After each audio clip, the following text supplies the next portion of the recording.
जय मसीह की। मेरा नाम है पास्टर राजेश केदावी। आप सबका इस वीडियो में स्वागत हो। यीशु मसीह आपको और आपके फैमिली को सुरक्षित रखे। और जैसे कि पिछले वीडियो में हमने दो गवाहों के बारे में हमने अध्ययन किया और हमें पता चला कि ये जो दो गवाह है वो है मूसा और एलिया, जो कि क्लेश समय में आने वाले हैं। और आज जो हम अध्ययन करने वाले हैं वो है 1,44,000। ये लोग कौन है और इनके बारे में प्रकाशित वाक्य 7 और प्रकाशित वाक्य 14 में लिखा है। तो ये लोग कौन है? ये यहूदी है या गैर यहूदी है? ये स्वर्ग से आने वाले हैं या पृथ्वी के ही है? उनका उद्देश्य क्या है और वो कब आने वाले हैं, इसके बारे में आज हम अध्ययन करने वाले हैं। अभी जो यहोवा विटनेस जो है वो कहते हैं कि जो पवित्र शास्त्र में जो लिखा है प्रकाशित वाक्य 7 और 14 में, वो जो 1,44,000 लोग जो है वो हम ही है। और वो प्रचार करते कि सिर्फ 1,44,000 जो है वो स्वर्ग में जाएंगे। तो ये भी हम आज देखेंगे कि जो वो कहते हैं वो पवित्र शास्त्र के अनुसार है या नहीं है। हम जाएंगे प्रकाशित वाक्य अध्याय 7। पृथ्वी के चारों कोनों पर 4 स्वर्गदूत खड़े रखे। वे पृथ्वी की चारों हवाओं को थामे हुए थे ताकि पृथ्वी या समुद्र या किसी पेड़ पर हवा ना चले। फिर मैंने एक और स्वर्गदूत को जीवित परमेश्वर की मुहर लिए हुए पूरब से ऊपर की ओर आते देखा। उसने उन चारों स्वर्गदूत से जिन्हें पृथ्वी और समुद्र की हानि करने का अधिकार दिया गया था, ऊंचे शब्द से पुकार कर कहा, जब तक हम अपने परमेश्वर के दासों के माथे पर मुहर न लगा दे, तब तक पृथ्वी और समुद्र और पेड़ों को हानि न पहुंचाना। और जिन पर मुहर दी गई, मैंने उनकी गिनती सुनी कि इज़राइल के संतानों के सब गोत्रों में से 1,44,000 पर मुहर दी गई। अब इस वचन से हमें पता चलता है कि ये सब जो 1,44,000 जो लोग हैं वो यहूदी है, वो गैर यहूदी नहीं है, वो अन्य जातीय नहीं है, वो यहूदी लोग हैं। तो इसलिए कोई अन्य जाति जो है, गैर यहूदी है जो है, वो ये दावा नहीं कर सकता है जो 1,44,000 जो है वो हम है। क्योंकि यहाँ पे लिखा है कि वो जो 1,44,000 है वो यहूदी है। और जैसे कि आपको मालूम है कि परमेश्वर ने इज़राइल को 12 गोत्रों में, जिसको हम कुलों भी कह सकते हैं या तो समूह भी कह सकते हैं, तो परमेश्वर ने इज़राइल को 12 समूह में बांटा था और सबको अलग अलग जो है वो प्रदेश, वो गांव दिया था बसने के लिए। तो और एक बात हमें यहाँ पे पता चलती है कि यहाँ पे लिखा है कि इज़राइल की संतानों, यानी कि बच्चे। तो यहाँ पे बच्चे जो है वो लिखा है। तो इसके ऊपर आप ध्यान रखना ताकि हम आगे जाएंगे तो हमें पता चलेगा कि ये क्यों ऐसा लिखा है। आगे बढ़ते हैं। यहूदा कुल के 12,000 मोहर लगे लोग, रूबन कुल के 12,000, गाद कुल के 12,000, आशेर कुल के 12,000, नफातली कुल के 12,000, मनशे कुल के 12,000, शिमोन कुल के 12,000, लेवी कुल के 12,000, इस्साकार कुल के 12,000, जबूलून कुल के 12,000, यूसुफ कुल के 12,000 और बिन्यामीन कुल के 12,000 मुहर लगे लोग। यानी जैसे मैंने कहा कि परमेश्वर ने उनको 12 कुलों में बांटा था और एक एक कुलों में से 12,000 को लिया गया। तो 12,000 जब हम 12 से गुना करते हैं तो हमें मिल जाता है 1,44,000। तो इससे हमें पता चलता है कि ये सब जो है वो सब यहूदी है और ये इज़राइल के जो 12 जो कुल है उनमें से है। अभी वो दूसरी बात भी प्रचार करते कि सिर्फ 1,44,000 जो है वो स्वर्ग में जाएंगे, उनका ही उद्धार होगा। और बहुत सारे मसीह भी कहते हैं कि स्वर्ग जाना बहुत मुश्किल है, उसके लिए बहुत परिश्रम करना पड़ेगा तो ही स्वर्ग जाएंगे। इसलिए बहुत सारे लोग जो है वो नर्क जा रहे, स्वर्ग जो है वो में ज़्यादा लोग नहीं रहेंगे। हम जाएंगे प्रकाशित वाक्य अध्याय 7-9 इसके बाद मैंने दृष्टि की और देखो हर एक जाति और कुल और लोग और भाषा में से एक ऐसी बड़ी भीड़। तो यहां पे पवित्र शास्त्र कहते हैं कि बड़ी भीड़, यूहन्ना ने बड़ी भीड़ देखी स्वर्ग में। ऐसा नहीं कहा कि वो स्वर्ग में जो है वो बहुत कम लोग हैं, बड़ी भीड़ देखी जिसे कोई गिन नहीं सकता था। यहाँ पे पवित्र शास्त्र कहते हैं कोई भी गिन नहीं सकता। तो क्यों हम गिनते हैं, क्यों हम कहते हैं कि तो सिर्फ 1,44,000 लोग जो है वो स्वर्ग में जाएंगे। तो यह पवित्र शास्त्र अनुसार नहीं है।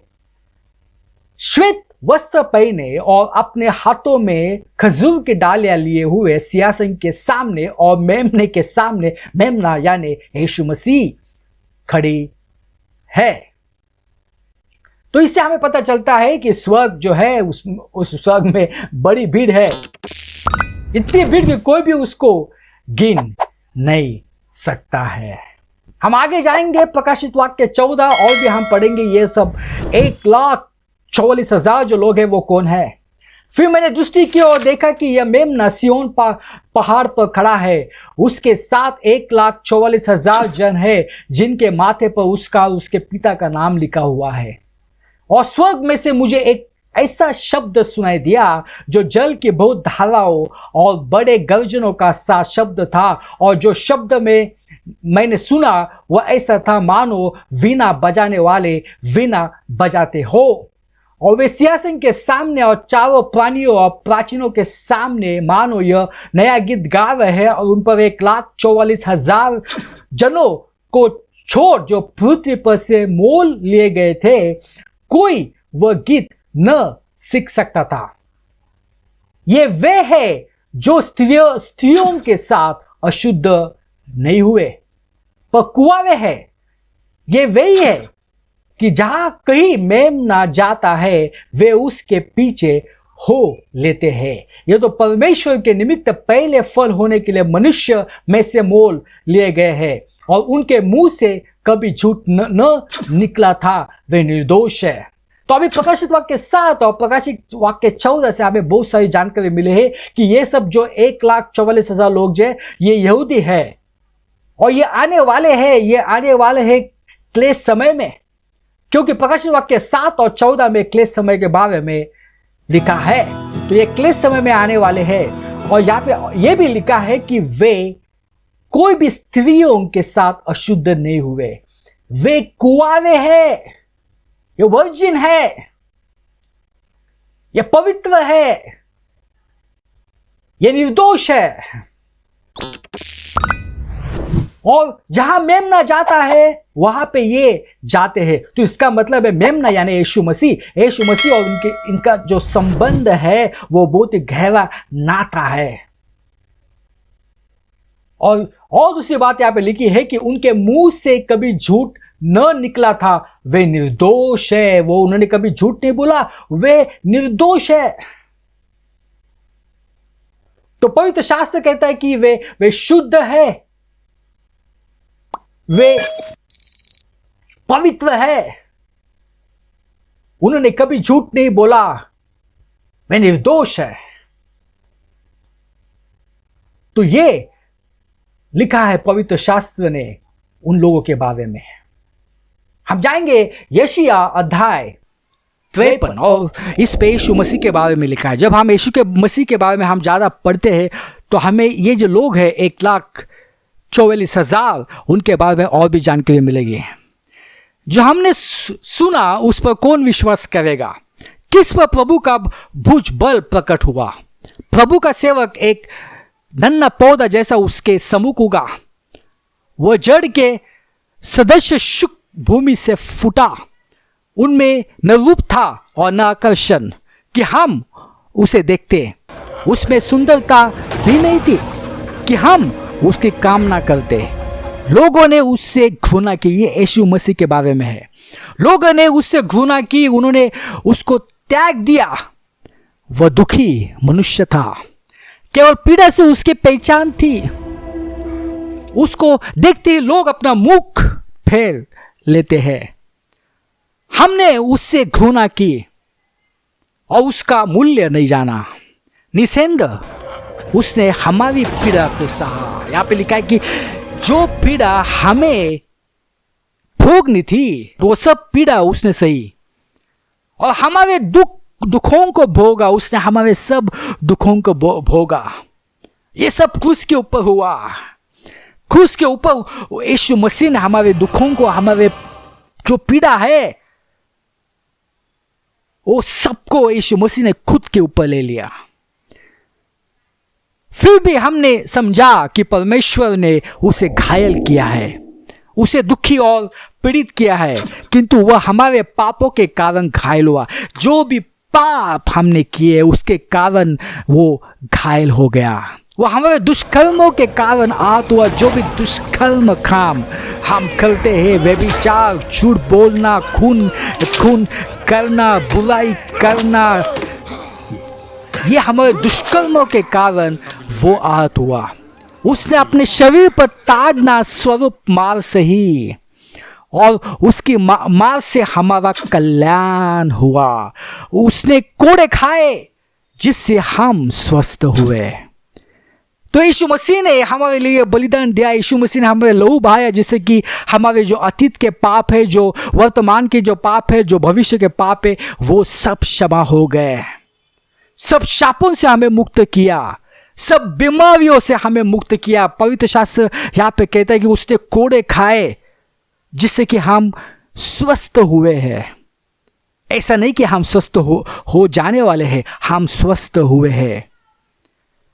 हम सब भटकी हुई भेड़ों के सदस्य थे। प्रत्येक व्यक्ति अपने अपने मार्ग पर चल रहा था, परंतु प्रभु ने हमारे सब दुष्कर्मों का बोझ उस पर लाद दिया। वो सताया गया, उसे पीड़ित किया गया, तो भी उसके मुंह से आह न निकली। जैसे मेमना वध के लिए ले जाते समय चुप रहता है, जैसे भेड़ उन कतरने वाले के सामने शांत रहती है, वैसे ही वो मौन था। अत्याचार और दंड आज्ञा के पश्चात वे उसे वध के लिए ले गए। उसकी पीढ़ी ने किस व्यक्ति ने इस बात पर ध्यान दिया कि वह जीव लोक से उठा लिया गया और अपने लोगों के अपराधों के लिए मारा गया।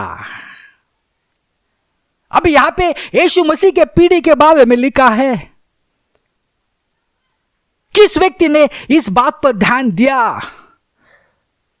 क्योंकि मैं आपको बताना चाहता हूं कि जो पीढ़ी के बारे में जो लिखा है वो पीढ़ी थी नहीं,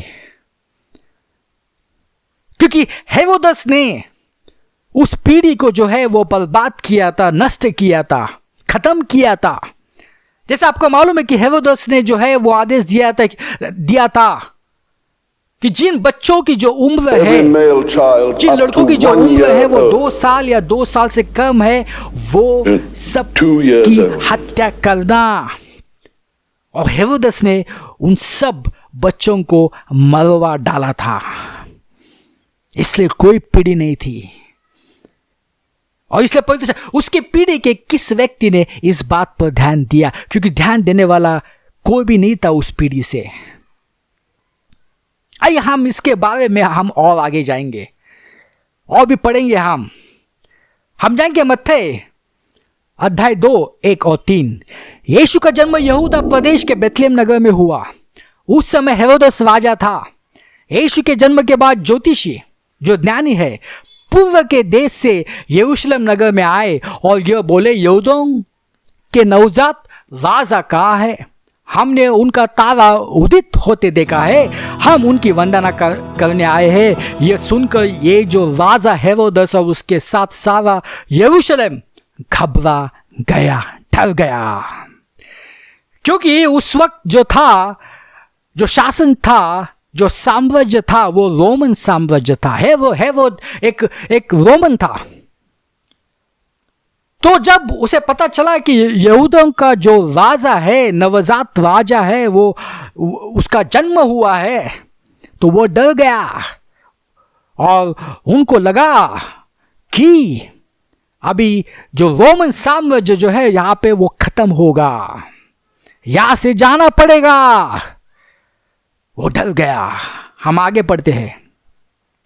उनके जाने के बाद प्रभु का दूत यूसुफ को सपने में दिखाई दिया और यह बोला, उठिए बालक और उसकी माता को लेकर मिस्र देश भाग जाइए, जब तक मैं आपसे न कहूँ वही वही, क्योंकि हेरोदेस इस बालक को मरवा डालने के लिए इसको ढूंढने वाला है। यूसुफ उठा और उसी रात बालक और उसकी माता को लेकर मिस्र देश चला गया।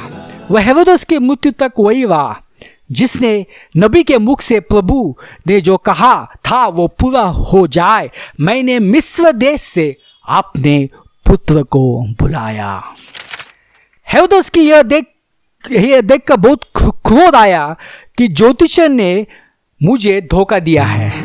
अभी क्या हुआ कि हेरोदेस ने उस जो भी ज्योतिष लोग थे, जो ज्ञानी लोग थे, उनसे कहा कि जब आप उस बालक को मिलेंगे तब आप मिलने के बाद आप यहाँ पे आ जाना, मुझसे मिलना।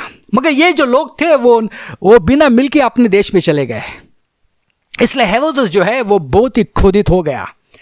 उसने सिपाहियों को भेजा और बेथलेहम तथा उसके आसपास के गांव में उन सभी बालकों को मरवा डाला जो ज्योतिषियों से पता लगाए समय के अनुसार 2 वर्ष के या उससे कम आयु के थे।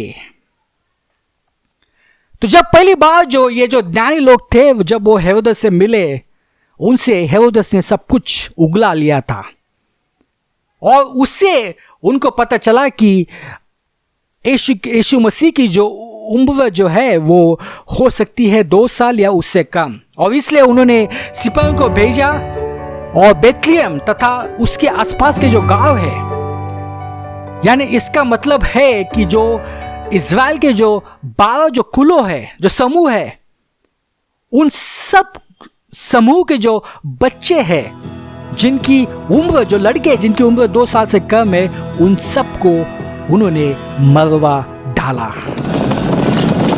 और सचमुच ये कितनी ये दुख की बात है, कितनी भयानक ये बात है।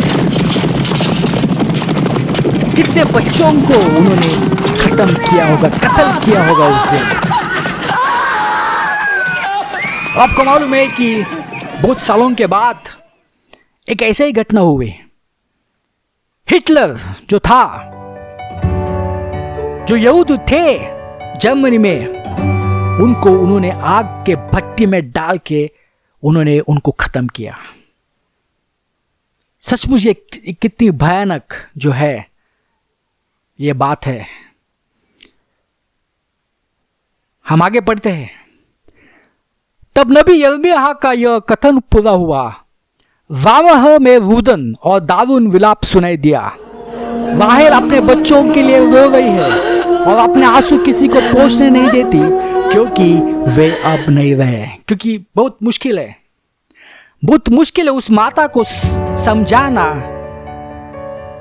बहुत मुश्किल है उस माताओं के आंसू पोंछना, जिन माताओं ने अपने आंखों के सामने अपने बच्चों को जाते हुए देखा है, अपने बच्चों को मरते हुए देखा है। उनके कौन आंसू जो है वो पोंछ सकता है? कोई भी नहीं। और उसका जिक्र यहां पे हुआ है। अभी इसकी भविष्यवाणी हुई थी कि यह घटना होने वाली है, और यह भविष्यवाणी जो है नबी यिर्मयाह ने की थी, और उसके बारे में मत्ती ने यहां पे लिखा है। हम जाएंगे यिर्मयाह में, और जो भविष्यवाणी जो की गई थी वो भविष्यवाणी को हम पढ़ते हैं, ताकि और भी हमें इसके बारे में जानकारी मिले। यहोवा यह भी कहता है, सुन, रामा नगर में विलाप और बिलक कर रोने का शब्द सुनने में आता है। राहेल अपने लड़कों के लिए रो रही है। राहेल का मतलब है इज़राइल। अपने लड़कों के लिए रो रही है, और अपने लड़कों के कारण शांत नहीं होती, क्योंकि वे जाते रहे। यहोवा यो कहता है, रोने पीटने और आंसू बहाने से रुक जा। जैसे मैंने कहा कि कोई भी इंसान ये माताओं को शांत नहीं कर सकता। ये माता की जो सांत्वन जो है वो नहीं कर सकता। मगर परमेश्वर कर सकता है, यहोवा जो है वो कर सकता है। और परमेश्वर ने कहा कि रोने पीटने और आंसू बहाने से रुक जा, क्योंकि तेरे परिश्रम का फल मिलने वाला है और वे शत्रुओं के देश से लौट आएंगे। अंत में तेरी आशा पूरी होगी। यहोवा की यह वाणी है, तेरे वंश के लोग अपने देश में लौट आएंगे। तो यहोवा ने कहा कि ये जो बच्चे जो है ये वापस आने वाले हैं। यहां पे लिखा है कि अंत के दिनों में ये वापस आने वाले हैं और जिस देश में वे मर गए थे, उनको मार दिया गया था, वही देश में वो वापस आने वाले हैं अंत में। अभी जो भी वचन हमने देखा है, जो भी जानकारी हमने मिली है, इससे यही पता चलता है कि ये जो 1,44,000 जो लोग हैं जो आने वाले हैं अंतिम दिनों में, क्लेश समय में, वो ये बच्चे हैं, ये वो लड़के हैं जिनको हेरोदस ने मरवा डाला था, जिनकी हत्या की थी अपने सैनिकों से। ये वही बच्चे जो है वो वापस अंत के दिनों में आने वाले हैं। और जो वचन हमने पढ़े जिसमें ये जो 1,44,000 के बारे में लिखा है, उस वचन से हमें पता चलता है कि ये वही बच्चे हैं। जैसे कि लिखा है कि जो स्त्रियों के साथ अशुद्ध नहीं हुए, वे कुंवारे थे, उन्होंने कभी झूठ नहीं बोला, वे शुद्ध थे, वे पवित्र थे, वे निर्दोष थे, कभी मुंह से झूठ नहीं निकला। तो ये जो वर्णन है ये उन बच्चों का ही है। जो तो 1,44,000 जो लोग हैं जो आने वाले हैं, वो यही बच्चे हैं जिनकी हत्या कर दी गई थी। और जैसे मैंने कहा कि प्रकाशित वाक्य 7 में लिखा है कि इज़राइल की संतानों, इज़राइल के बच्चे। और यहाँ पे परमेश्वर भी कहते हैं कि अंत में तेरी आशा पूरी होगी। ये लोग आने वाले हैं, तेरे वंश के लोग। जैसे कि आपको मालूम है कि हेरोदेस से सभी 12 वंश के जो बच्चे हैं उनकी हत्या कर दी गई थी, मगर यहां पे परमेश्वर कहते हैं कि वो वापस आएंगे। और हमने देखा कि वापस आने वाले हैं क्लेश समय में। वे शुद्ध थे, पवित्र थे, निर्दोष थे। भाई हम आगे पढ़ते हैं और देखते कि क्यों परमेश्वर उनको वापस लेके आ रहे हैं पृथ्वी पे, उनका मकसद क्या है। तो अभी एक बात तो हमें पता चला कि वे जो है ये आने वाले हैं, स्वर्ग से आने वाले हैं, और ये वही बच्चे हैं जिनकी हत्या की कर दी गई थी, मगर वो वापस आने वाले हैं। क्यों आने वाले हैं ये हम देखते हैं। प्रकाशित वाक्य अध्याय 14:6। फिर मैंने एक और स्वर्गदूत को आकाश के बीच में उड़ते हुए देखा, जिसके पास पृथ्वी पर के रहने वालों की हर एक जाति और कुल और भाषा और लोगों को सुनाने के लिए सनातन सुसमाचार था। तो ये आने वाले हैं हर जाति के लोगों को, हर कुल के लोगों को, हर भाषा के लोगों को, हर राष्ट्र के लोगों को सनातन सुसमाचार सुनाने के लिए, ताकि लोग बदले, ताकि लोग पश्चाताप करें। क्योंकि वो जो मौका होगा वो मौका होगा आखिरी मौका। और आपको मालूम है कि क्लेश समय में मूसा और एलिया भी आने वाले हैं। तो हो सकता है कि ये सब 1,44,000 मूसा और एलिया के साथ वो सबको सनातन सुसमाचार परमेश्वर की कृपा से सुनाएंगे। परमेश्वर हमसे प्रेम करते हैं, वो नहीं चाहते कि कोई भी नरक में जाए, मगर हम विश्वास नहीं करते। हम अपने कामों पर विश्वास, अच्छे कामों पर विश्वास करते हैं। हम ये विश्वास नहीं करते कि अंत के दिन आने वाले हैं। हम ये विश्वास नहीं करते कि क्लेश समय आने वाला है, गुप्त आगमन होने वाला है, इसके ऊपर हम विश्वास नहीं। बहुत सारे चर्च इस बात के ऊपर विश्वास नहीं करते। भाई और बहनों, फिर क्यों प्रकाशित वाक्य में यह सब कुछ लिखा है? और बाइबल कहते हैं कि यदि आप प्रकाशित वाक्यों को पढ़ेंगे तो आप धन्य हैं, क्योंकि प्रकाशित वाक्य में सब कुछ लिखा है कि जो होने वाला है। और हम अभी अंतिम दिन के नजदीक पहुंचे, कभी भी कुछ हो सकता है। इस्राएल देश बन के 70 साल जो है वो पूरे हो चुके हैं, और जो कृपा का जो काल है, जो चर्च का जो काल है, जो 2000 साल का जो है वो भी पूरा हो चुका है। कभी भी कुछ भी हो सकता है। आज, कल, परसों हम बहुत नजदीक पहुंचे हैं। इसलिए परमेश्वर सबको बचाना चाहता है। और हम देखते हैं पवित्र शास्त्र में उन्होंने कितनी सारी योजना बनाई ताकि हम बचे। और ये भी यही योजना थी, आखिरी योजना लोगों के लिए, ताकि वो बचे और स्वर्ग में जाए। क्योंकि बहुत आवश्यक है, ये अनंत, ये जीवन का सवाल है। ये कुछ सालों का सवाल नहीं है, ये अनंत जीवन का सवाल है। परमेश्वर हमसे प्रेम करते हैं। और मैं उन माताओं से बात करना चाहता हूं जिन्होंने अपने बच्चों को खोया है, अपने आंखों के सामने खोया है, अपने आंखों के सामने मरते हुए देखा है। कोई भी इंसान उनकी सांत्वना नहीं कर सकता, मगर परमेश्वर कर सकता है। परमेश्वर ने कहा उन माताओं से कि वो आने वाले हैं, वो वापस आएंगे। कितने खुश हुए होंगे। इसलिए मैं आपसे कहना चाहता हूं कि यदि आपने अपने जो बच्चे हैं उनको अगर खोया है, तो ये मत समझो कि वो चले गए हैं, सब कुछ खत्म हुआ है।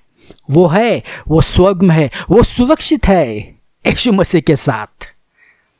इसलिए आप चिंता मत करो, वो स्वर्ग में सुरक्षित। और जब आप स्वर्ग में जाएंगे तब आप उनको देखेंगे। और दूसरी दुख की बात यह है कि हर देश में हर दिन ऐसे बहुत सारे छोटे छोटे बच्चों की हत्या की जाती है। आपको ये अच्छा नहीं लगेगा? अबॉर्शन के नाम पे हत्या की जाती है। अभी आप कहेंगे अबॉर्शन तो लीगल है, ये कानूनी है, तो इसका परिणाम मेरे जीवन में कुछ नहीं होगा।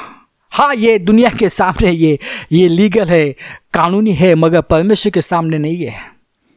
परमेश्वर के सामने ये हत्या, परमेश्वर ने कहा कि जब आप अपनी माँ के पेट में थे तब से मैंने आपको चुना है।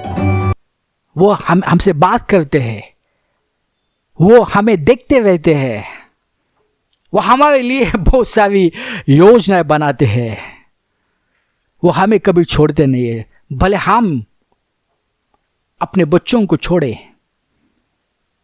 कुछ एबॉर्शन के जरिए से उनको खत्म कर देते हैं, मगर यीशु मसीह उनको नहीं छोड़ेगा। और वो सब जो है, वो बच्चे जो हर दिन जिनकी हत्या हो जाती है, वो यीशु मसीह के साथ स्वर्ग में है। तो भाइयों बहनों, आज हमने पढ़ा कि ये 1,44,000 जो लोग हैं, ये कौन है, उनका मकसद क्या है, कहां से आने वाले हैं। तो इसके बाद में आज हमने पढ़ा। आइए हम प्रार्थना करते हैं। पिता परमेश्वर, धन्यवाद देता है ये समय के लिए, धन्यवाद देता है कि आप महान परमेश्वर है, और अपने महान कार्य से हम स्वर्ग जा सकेंगे। यह सब प्रार्थना यीशु के मसीह के नाम से करता हूं, आमीन।